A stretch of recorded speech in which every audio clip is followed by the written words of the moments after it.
இறைமகன் இயேசு கிறிஸ்துவில் மிகவும் பிரியமான சகோதர சகோதரிகளே, நண்பர்களே, குழந்தைகளே, பெற்றோரே, பெரியோரே, இளையோரே, உங்களை இந்த நாளில் ஆண்டவர் ஆசீர்வதிக்கின்றார். அன்பு தெய்வமே, இந்த அதிகாலை வேளையிலே உம்முடைய இறை வார்த்தையை கேட்கும்போது இந்த மக்களை உம்முடைய தூய ஆவியின் அருளால் நிரப்பும். பல்வேறு வேண்டுதல்களோடு, பல்வேறு விண்ணப்பங்களோடு, பல்வேறு மன்றாட்டுகளோடு உம்முடைய சந்நிதியிலே வந்திருக்கின்ற மக்களை ஆசீர்வதியும். உம்முடைய அருள்கரம் இவர்களை தொடட்டும். ஆண்டவரே, இவர்கள் செய்கின்ற ஒவ்வொரு வேலையையும் ஆசீர்வதியும். உண்ணுகின்ற உணவை ஆசீர்வதியும். பருகுகின்ற தண்ணீரை ஆசீர்வதியும். எல்லா மக்களையும் உம்முடைய அருள்கரத்தால் நிரப்பும். ஆமென். அன்புமிக்கவர்களே, இன்றைய நாளிலே நாம் தியானிப்பதற்காக எடுத்துக்கொண்ட இறைவார்த்தை 2 கொரிந்தியர் 9ஆம் அதிகாரம் 6-8 இறைவார்த்தைகள்.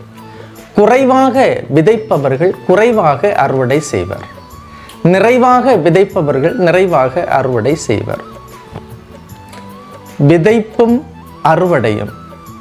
விதைத்தால் மட்டுமே அறுவடை செய்ய முடியும். யார் யார் விதைக்கின்றார்களோ அவர்களில் மட்டும்தான் அறுவடை செய்ய முடியும். விதைக்காதவர்கள் எதை அறுவடை செய்வார்கள்? இறை வார்த்தையை இன்று விதைப்பவர்கள் கண்டிப்பாக நாளை அறுவடை செய்வார்கள். எனக்கு தெரிந்த ஒரு நபர் தினமும் இறை வார்த்தையை படித்தும் கேட்டும் தியானித்தும் அதை பிறருக்கு பகிர்ந்து கொடுத்தும் செய்து வந்தவர்.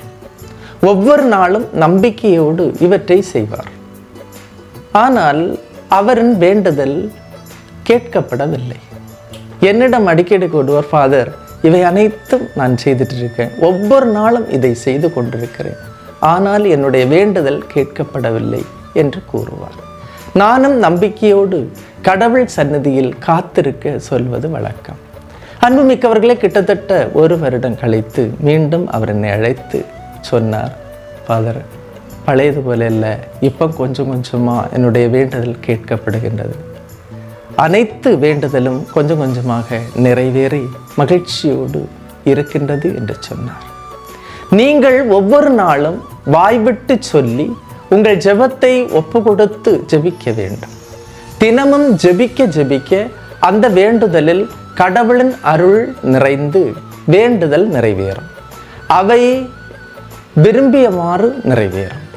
நிறைவாக விதைப்பவர்கள் நிறைவாக அறுவடை செய்கின்றார்கள்.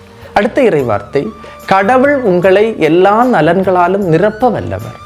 எந்த சூழ்நிலையிலும் எப்போதும் தேவையானதை எல்லாம் அவர் உங்களுக்கு தருவார். கடவுள் உங்களுக்கு அனைத்து நலன்களும் கொடுத்து உங்களை நிரப்புவார். அவற்றை எல்லா சூழ்நிலையிலும் எப்போதும் தருவார்.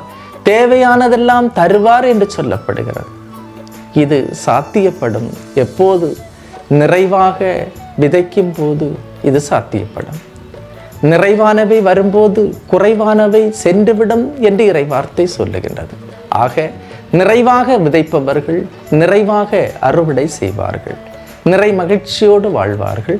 கடவுள் அவர்களோடு இருப்பதை உணர்வார்கள். இறை வார்த்தையை தினமும் நம்பிக்கையோடு நிறைவாக விதையுங்கள். விதைப்பது மனித வார்த்தை அல்ல, கடவுளின் வார்த்தை. அது பொய்க்காது, நிறைவாக அறுவடை தந்தே தீரும். இன்றைய நாளில் நமக்கு கிடைக்கின்ற இந்த இறைவார்த்தை ஆற்றல் நமக்கு கிடைக்கட்டும். எல்லா சூழல்களிலும் நான் இறைவார்த்தையை நிறைவாக விதைப்பதற்கு, நிறைய ஆன்மாக்களுக்கு அது சென்று செல்வதற்கு ஆண்டவருடைய ஒரு கருவியாக நாம் மாறுவோம். ஆண்டவர் உங்களை ஆசீர்வதிப்பார். எல்லாம் வல்ல இறைவன், தந்தை, மகன், தூய ஆவியார் உங்களையும் உங்கள் குடும்பத்தையும் நிறைவாய் ஆசீர்வதிப்பாராக. ஆமேன். இயேசுவுக்கே புகழ், இயேசுவுக்கே நன்றி. மரியே வாழ்க.